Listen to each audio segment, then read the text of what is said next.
한자 고사수거 중에 동가식 서가숙이라는 말이 있습니다. 여러분들도 한 번쯤 들어보셨을 텐데요. 동가식 서가숙이다 하는 이 고사수거를 글자 그대로 풀이하면은 밥은 동쪽에 있는 집에 가서 먹고 잠은 서쪽에 있는 집에 가서 잔다, 이런 뜻입니다. 이게 무슨 뜻인지 이 동가식 서가숙의 유래를 말씀드리면 이렇습니다. 어느 한 시골에 처녀가 있었는데, 근데 하루는 두 명의 총각으로부터 동시에 청혼이 들어온 겁니다.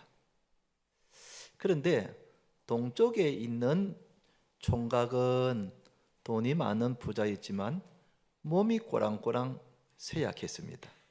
허약했다는 뜻이죠. 반면에 서쪽에 있는 총각은 힘도 세고 건강한데 돈이 별로 없는 가난한 총각이었습니다.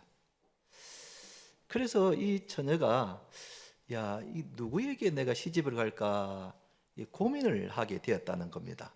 여러분 같으면 누구에게 시집을 가겠습니까? 돈 많은 집에 가겠습니까? 그런데 이 처녀가 고민을 하다가 이런 생각을 하게 된 겁니다. 내가 이러면 어떨까?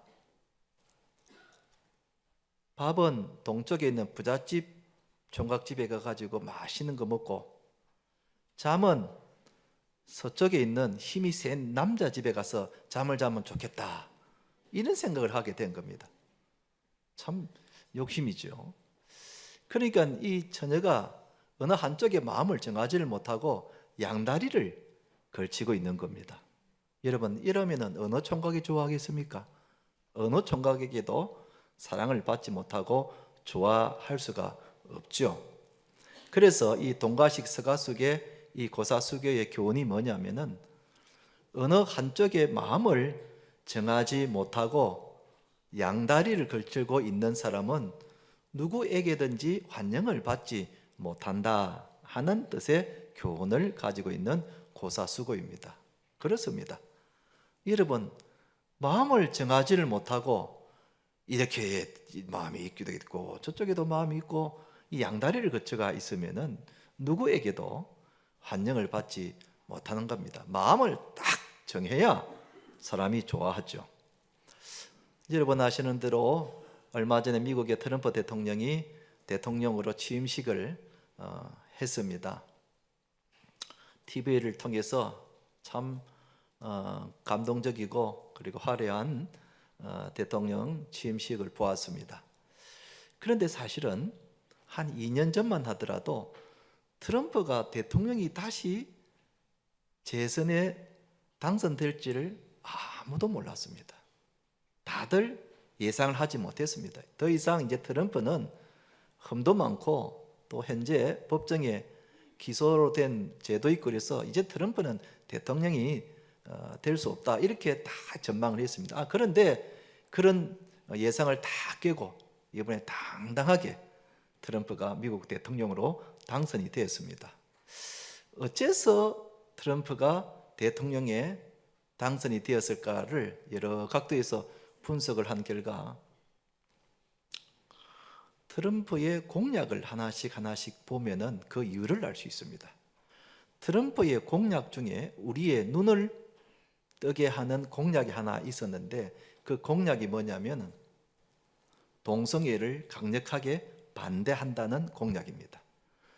내가 대통령으로 당선이 되면 우리 미국에서는 남자와 여자만 있지 그 중간에 동성애 하는 사람들은 절대로 인정할 수 없고 용납할 수 있고 어떤 혜택도 내가 줄 수 없다, 그런 공약을 탁 세운 겁니다. 그래서 트럼프가 대통령이 되자마자 백악관 그 집무실에 여러 개의 이제 서류에 서명을 하는데, 그 서류 중에 하나가 미국에는 지금부터 남자와 여자만 존재하고 동성애자는 결코 인정하지 않는다 하는 그런 종류의 서류에 서명을 한 겁니다. 그러니까 성경에 가르친 거 똑같잖아요. 그러니까 이 트럼프가 여기에 마음을 딱 정한 겁니다.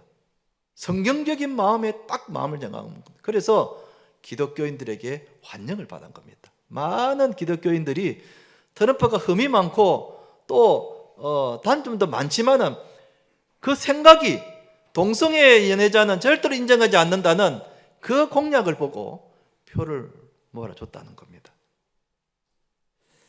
이처럼 트럼프는 자기 생각을 분명하게 나타낸 겁니다. 이것이 미국 국민들에게 먹혀 들어간 겁니다. 여러분, 우리도 마찬가지입니다. 우리가 예수님을 믿는 신자라면 신자로서의 분명한 행동과 삶을 나타내야 합니다. 내가 교회 다니는 신자라면은 내가 분명한 신자다운 말을 하고 그렇게 마음을 정해야 합니다. 그런데 내가 교회 다니는 신자라고 하면서도 신자도 아니고 불신자도 아니고 불분명하게 처신을 하고 생활도 그렇게 하고 살아간다면은 누구에게도 환영을 받지 못한다는 겁니다. 하나님께도 환영을 받지 못하고 사람들에게도 환영을 받지 못하고 불신자들에게도 환영을 받지 못한다는 겁니다. 제가 전에 이 이야기를 한 적이 있었습니다. 특히 직장 다니시는 분들은 한번 잘 들어보시기 바랍니다. 교회 다니는 어느 청년이 직장에 취업이 되었습니다. 감사한 일이죠. 그래서 그 직장 부서에서 신입 사원이 들어왔다고 회식을 열어주게 되었습니다. 직장에서 회식이라 그러면 뭐 뻔하지 않습니까? 저녁 식사를 하고 그 다음에 술이 오가고 하는 이런 것이 일반 회사의 그 회식 분위기죠. 당연히 그날도 저녁을 먹으면서 그 다음에 술이 오갔습니다. 상사가 술을 따라주고 있었습니다.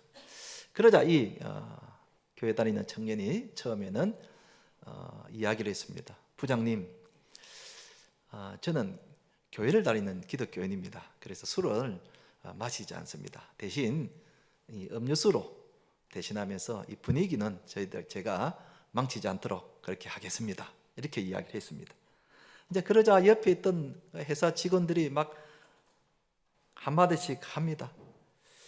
어디 신입사원이 분위기를 깨느냐 이러면서 성경에 어디 술 마시지 말라는 뭐 그런 구절이 있느냐, 너만 교회 다니느냐, 너만 잘났냐 하면서 다들 뭐 한마디씩 합니다. 그러자 이 청년이 주눅이 드는 겁니다. 그래서 할 수 없어서 이 청년이 마지못해 부장이 따라주는 술을 받고는 그리고는 술 한 잔을 마셨습니다. 다음 날이었습니다. 아침에 출근을 하니까 사원들이 수근수근 대면서 자기에게 뭐라 하는 겁니다. 뭐라고 하는가 한번 들어보니 저 신입사원 알고 보니까 순 나이롱 신자야. 나이롱 신자라는 겁니다. 교회 다닌다고 하면서 술도 마시고 순 나이롱 신자. 이 청년이 마지못해 분위기에 맞춘다고 술을 한잔 한 것이 불신자의 눈에는 나이롱 신자로 보이는 겁니다. 교회 다니는 사람들은 술을 마시지 않는 것으로 알고 있는데 술을 마시는 것을 보니 저 청년은 나이롱 신자다. 그러니까 신자다는 분명한 행동을 하지 못했을 때 불신자들에게도 인정을 받지 못한다는 겁니다. 여러분, 술을 마신 그 청년이 사원들에게 우리 교회 이번에 새생명 축제 하는데 교회 갑시다 말할 수 있겠습니까? 말한들 교회 오겠습니까? 예수 믿으면 좋은 일이 생깁니다 하고 말을 할 수 있겠습니까? 에라, 니나 믿어라. 너같이 뭐 술을 마시는 신자가 무슨 교회 가자는 말을 하느냐, 그런 말을 하지 않겠습니까? 오늘 본문이 우리에게 이런 교훈을 주고 있는 겁니다. 오늘 본문에 두 사람이 나옵니다. 한 사람은 자기의 신앙을 불분명하게 나타낸 사람이 있고 한 사람은 자기 신앙을 분명하게 나타낸 사람, 두 사람이 나옵니다.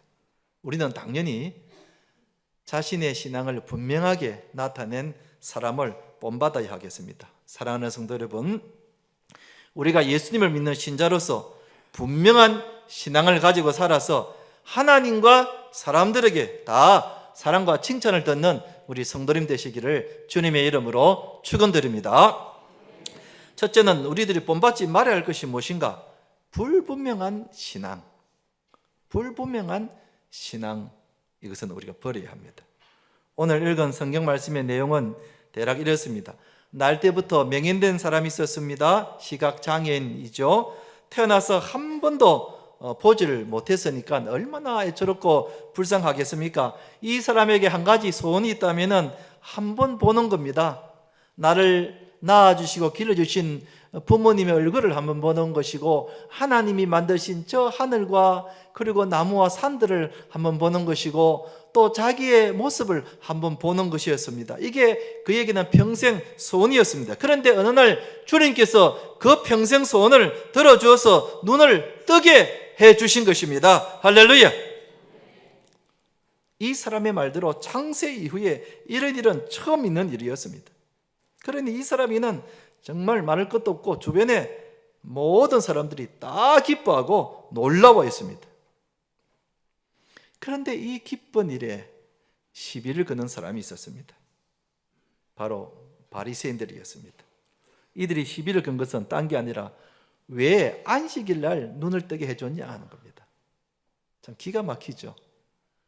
왜 하필이면 안식일에 눈을 뜨게 해줬냐 이 말입니다. 그러니까 더 솔직하게 말하면 예수님이 안식일에 해서는 안 될 일을 범했다는 겁니다. 예수님이 잘못했다는 겁니다. 왜 안식일에 눈을 뜨게 해 주었느냐는 겁니다. 그래서 예수님께 시비를 걸고 나온 겁니다. 그래서 유대인들이 그 맹인의 부모를 불러서 자초지종을 물었습니다. 이 아들이 당신의 아들 맞느냐? 이 아들이 정말 날 때부터 맹인이 맞느냐? 어떻게 해서 지금 보게 되었느냐? 그리고 누가 보게 해주었느냐? 이렇게 자초지종을 꼬치꼬치 물었습니다. 그런데 이해가 안 되는 것은 이 부모의 어정쩡한 태도입니다. 여러분, 자기 아들이 날 때부터 맹인이 되었는데 얼마나 가슴 아프고 힘들고 외로웠겠습니까? 그 아들의 불행 때문에 이 부모가 살면서 한 번이라도 한번 웃어봤겠습니까? 아들을 볼 때마다 자기 때문에 그렇다는 그 죄책감 때문에 얼마나 여러분 마음에 한이 되었겠습니까? 그런데 어느 날 예수님께서 그 아들의 눈을 뜨게 해 주었으니 얼마나 기쁜 일이고 얼마나 감사한 일입니까? 세상을 다 얻은 것 같은 그런 기쁨 아니겠습니까? 그래서 마을 사람들을 불러놓고 돼지 잡고 소 잡고 잔치 열고 덩실덩실 춤도 추지 않겠습니까, 여러분? 아마 우리 같으면 그렇게 했을 겁니다. 그런데 우리의 예상과는 달리 이 부모가 전혀 달랐습니다. 유대인들이 당신의 아들 눈이 어떻게 되었느냐, 어떻게 해서 뜨게 됐느냐 하고 물으니까 그 부모가 이렇게 말을 했습니다. 20절, 21절. 그 부모가 대답하여 이르되 이 사람이 우리 아들인 것과 맹인으로 난 것을 아나이다. 그러나 지금 어떻게 해서 보는지 또는 누가 그 눈을 뜨게 하였는지 우리는 알지 못하나이다. 그에게 물어보소서. 그가 장성하였으니 자기 일을 말하리이다. 내 아들인 것은 맞는데 그런데 그가 어떻게 뜨게 했는지 누가 눈을 뜨게 했는지 나는 모른다는 겁니다. 그러니 우리 아들한테 가서 물어봐라 하는 겁니다.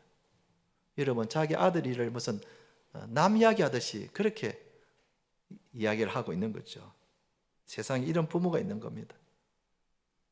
자기 아들이 맹인으로 있다가 보게 되었는데 세상에 자기 아들을 눈을 뜨게 해준 사람이 예수님이라는 것을 알면서도 모른다고 하는 겁니다. 마치 아무 관심도 없는 사람처럼 그렇게 말하고 있는 겁니다. 아무리 생각해도 이해가 되지 않는 부모입니다. 그런데 부모가 왜 그렇게 말했는지 성경은 이렇게 그 이유를 밝히고 있습니다. 왜 그렇게 이야기했는가? 22절에 보면은 그 이유를 알 수 있습니다. 그 부모가 이렇게 말한 것은 이미 유대인들이 누구든지 예수를 그리스도로 시인하는 자는 출교하기로 결의하였으므로 그들을 무서워함이라 그랬다는 겁니다. 말하자면 유대인들이 겁이 나가지고 솔직하게 말을 하지 못했다는 겁니다. 예수님이 고쳐주셨습니다 하고 말을 해야 되는데 유대인들이 겁이 나가지고 그 말을 하지 못했다는 겁니다. 내가 이런 말을 했다가는 출교를 당한다. 해당해서 출교를 당한다. 내가 피해를 볼까봐, 어떤 수모를 당할까봐, 그것이 겁이 나고 무서워서 일부러 그렇게 했다는 겁니다. 여러분, 세상에는 이런 사람들도 있습니다. 이런 사람들도 있습니다. 자기에게 어떤 피해가 온다고 그래서 떳떳하게 예수님께서 고쳐주셨다는 말을 못하고 있는 겁니다. 여러분, 우리 같으면은 어떤 수모가 있어도 어떤 피해가 있고 손해가 올지라도 나사렛 예수님이 우리 아들의 눈을 뜨게 해 주었어. 왜요? 그게 문제가 있습니까? 당신들이 지금까지 내 아들에게 눈 뜨게 해준 것 있습니까? 그런데 나사렛 예수님이 오셔서 내 아들의 눈을 뜨게 주어서 분명하게 나는 보아서 이렇게 말을 해야 되는데, 이 부모는 어정쩡하게 자기가 피해를 볼까봐, 자기가 어떤 손해를 볼까봐 그 말을 회피하고 있는 겁니다.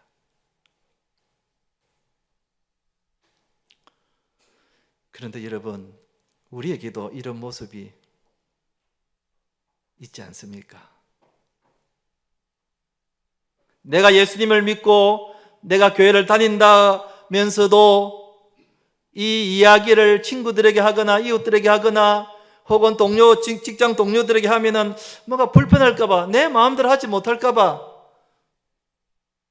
이야기를 하지 않고, 그리고 숨기는 사람들이 있다는 사실입니다.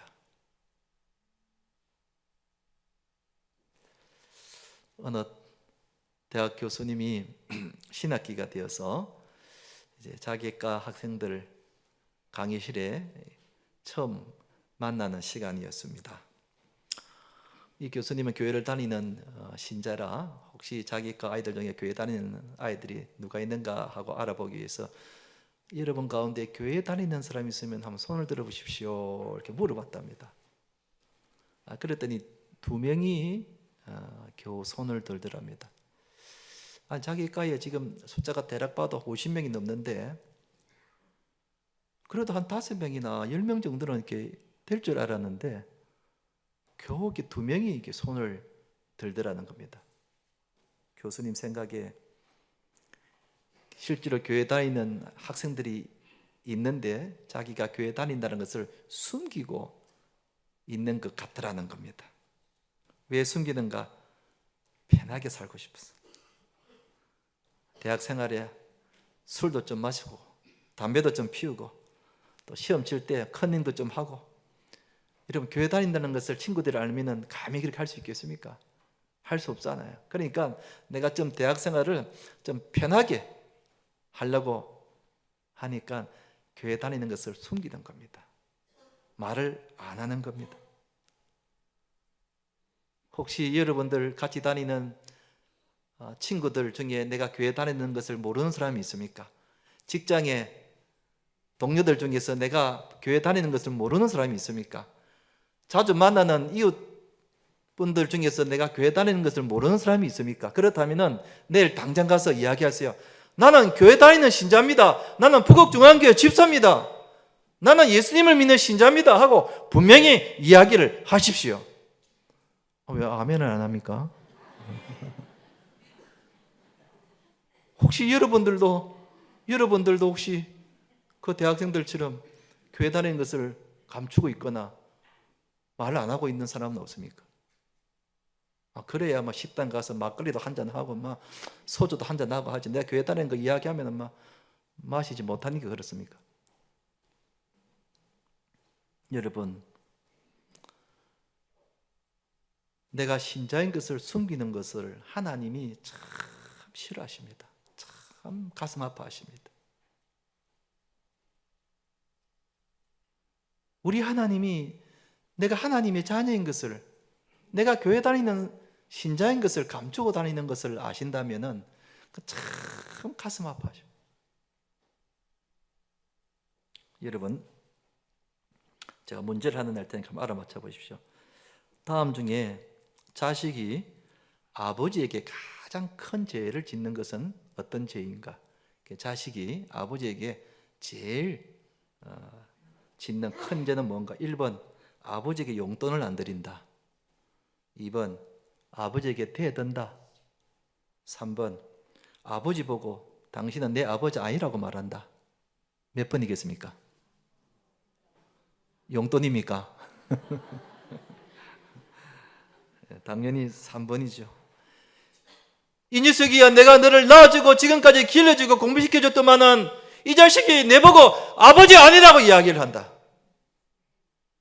여러분, 그런 막말이 어디 있습니까? 그 아버지 마음에 못을 박는 거죠. 아버지 마음에 못을 박는 거죠. 내가 너를 실컷 지금까지 길러줬더니 내보고 아버지 아니라고 그래. 여러분, 우리가 하나님 앞에서 이런 적은 없느냐 하는 겁니다. 내가 하나님에 대한 분명한 신앙을 나타내지 못하고 어정쩡하게 살아가고 있지는 않는가 이 말입니다. 나도 이 명인의 부모처럼 혹시 이 세상에 살아가면서 불편할까 봐, 내 마음대로 하지 못할까 봐, 내가 교회 다니는 것을, 내가 예수님 믿는 신자라는 것을 밝히지 못하고 숨기고 그렇게 살아가고 있지는 않는가. 예수님께서 이런 아주 무서운 말씀을 하셨습니다. 마태복음 10장 32절 33절 우리 같이 한번 읽어보십시다. 시작.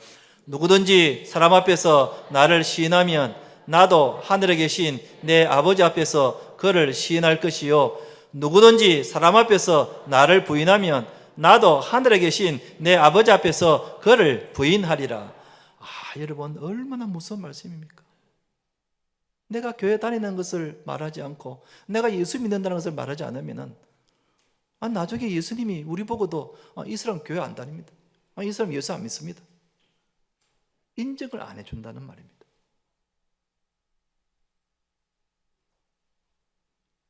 얼마나 무서운 말씀입니까?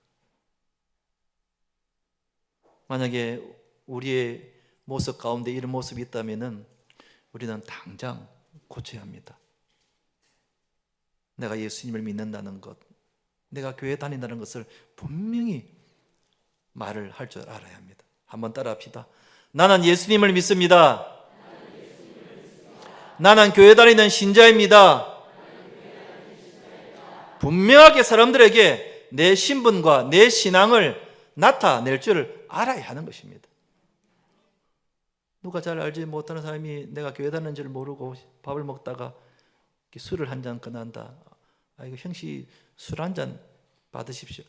아이고, 예, 저는 교회 다니는 집사입니다. 예수 믿는 신자입니다. 그래서 제가 술을 못 받습니다. 대신 내가 사이다나 콜라로 같이 분위기 맞추겠습니다. 여러분, 이렇게 당당하게 떳떳하게 말할 줄 아는 그 사람을 하나님이 좋아하시고 기뻐하시고 나중에 급할 때도 하나님이 우리의 기도를 들어주시는 거예요. 사랑하는 성도 여러분, 우리가 어디서든지 누구 앞에서든지 당당하게 분명한 우리의 신앙을 나타내시는 성도 되시기를 주님의 이름으로 축원드립니다. 두 번째는 우리가 본받아야 할 것이 무엇인가? 그건 당연히 분명한 신앙입니다.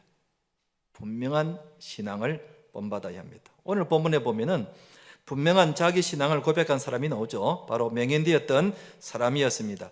자기 부모가 유대인들 앞에서 어정쩡한 태도를 보이고 있을 때에 이 사람은 분명히 자기 신앙을 고백했습니다. 바리새인들이 그에게 너는 예수님을 어떤 사람이라고 보느냐 하고 묻자 그가 바로 지체하지 않고 이렇게 말했습니다. 17절에 보면은 이에 맹인되었던 자에게 다시 묻되 그 사람이 내 눈을 뜨게 하였으니 너는 그를 어떠한 사람이라 하느냐 하자 즉시 대답하되 선지자니이다. 그의 부모하고는 전혀 다르게 바로 그분은 선지자다. 그러자 유대인들이 그 말을 무시했습니다. 자기네들이 듣고 싶어하는 대답이 아니었기 때문에 그랬습니다. 그래서 다시 불러서 물었습니다. 그 사람이 내게 무엇을 하였느냐? 어떻게 내 눈을 뜨게 해주었느냐? 하고 다시 물었습니다. 그러자 이 사람이 예수님에 대해서 또 이렇게 말했습니다. 32절 33절에 보면 창세 이후로 맹인으로 난 자의 눈을 뜨게 하였다함을 듣지 못하였으니 이 사람이 즉 예수님이 하나님께로부터 오지 아니하였으면 아무 일도 할 수 없으리로다 그랬습니다. 그러니까 예수님은 하나님께로부터 오신 분이다 하는 말입니다.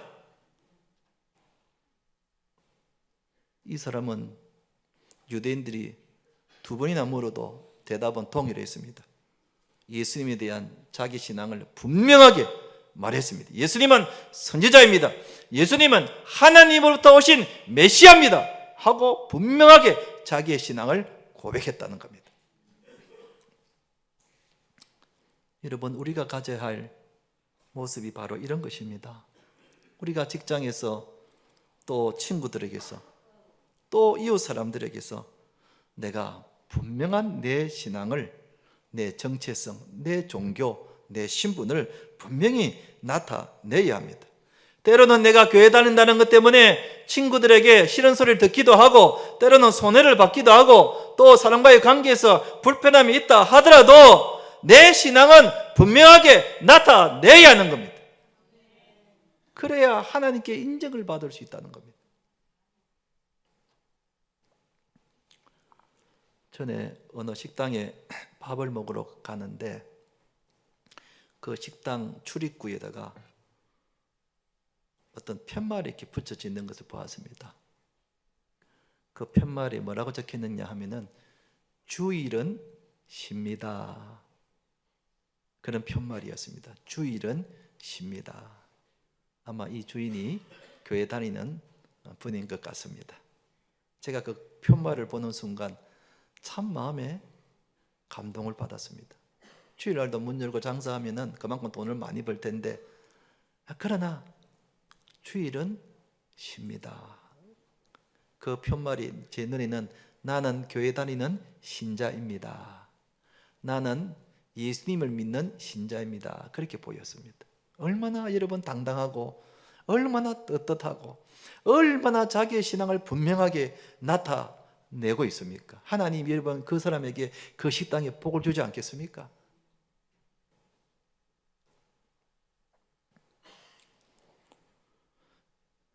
미국 국민들이 가장 존경하는 에이브람 링컨 대통령 이야기입니다. 그가 16대 미국 대통령으로 당선되었을 때에 많은 지지자들이 그 당선을 축하하기 위해서 링컨의 집으로 몰려왔습니다. 그런데 링컨에 가까운 사람들은 링컨이 신앙인이었기 때문에 술과 담배를 하지 않는다는 것을 잘 알고 있었습니다. 그렇지만 링컨의 그 참모들은 링컨에게 이렇게 권합니다. 오늘만큼은 그래도 이렇게 많은 축하객들이 왔으니 그리고 포도주와 위스키를 내놓아서 대접을 하는 것이 좋지 않겠습니까? 하고 권했습니다. 오늘만큼은 정말 축하할 일이니까 이럴 때 술이 빠지면 되겠습니까? 그러니까 위스키나 포도주를 와인을 내놓으면 참 좋겠습니다. 이렇게 권했습니다. 그러자 링컨이 자기를 축하하러 온 지지자들 앞에 일어나서 이렇게 말합니다. 저를 지지해 주신 사랑하고 존경하는 여러분 감사합니다. 저는 오늘 포도주나 위스키로 여러분을 대접하지 못함을 죄송하게 생각합니다. 이것이 저의 신앙입니다. 그러나 오늘은 포도주 대신 제가 평소에 애용하는 생수를 여러분에게 대접하고자 합니다. 이 생수는 시원하고 건강에도 참 좋습니다. 이 시간에 우리가 생수를 가지고 함께 마시면서 건배하도록 하십시다 하고 이 말을 했습니다. 그러자 축하하러 왔던 많은 지지자들이 우리의 같은 박수로 링컨의 말에 찬사를 보낸 겁니다. 비록 그날 술은 마시지 못했지만 술을 대접받지는 못했지만 그 링컨의 분명한 신앙에 감동을 받아 더 우리 같은 박수를 보냈다는 겁니다. 여러분, 우리가 이런 사람이 되어야 합니다. 우리가 이런 사람이 되어야 합니다. 사람들 앞에서 분위기에 젖어서 내가 손해볼까 봐, 사람과의 관계가 깨질까 봐 그런 걸 걱정해서 나의 신앙생활, 내가 교회 다닌다는 것을, 내가 예수님을 믿는다는 것을 숨기려 든다면 하나님께도 인정을 받지 못하고 사람들에게도 인정을 받지 못한다는 사실입니다. 그러므로 우리는 어디에 있든지 누구를 만나든지 내가 예수님을 믿는 사람이라는 것, 내가 교회 다니는 신자라는 것을 분명하게 우리가 나타내야 하는 겁니다. 다시 한번 따라합시다. 나는 예수님을 믿습니다. 나는 교회 다니는 신자입니다. 아멘. 이제 말씀을 맺겠습니다. 사랑하는 성도 여러분, 우리가 사람들에게 내가 교회 다닌다는 것을, 내가 예수님을 믿는 신자라는 것을 분명하게 나타내도록 하십시다. 그래야 하나님께도 인정을 받고 사람들에게도 인정을 받습니다. 이번 주간에 우리가 누구를 만나든지 어떤 자리에 있든지 내가 참 신자다움을 나타내어서 하나님께 칭찬을 받으시는 우리 성도님 되시기를 주님의 이름으로 축원드립니다.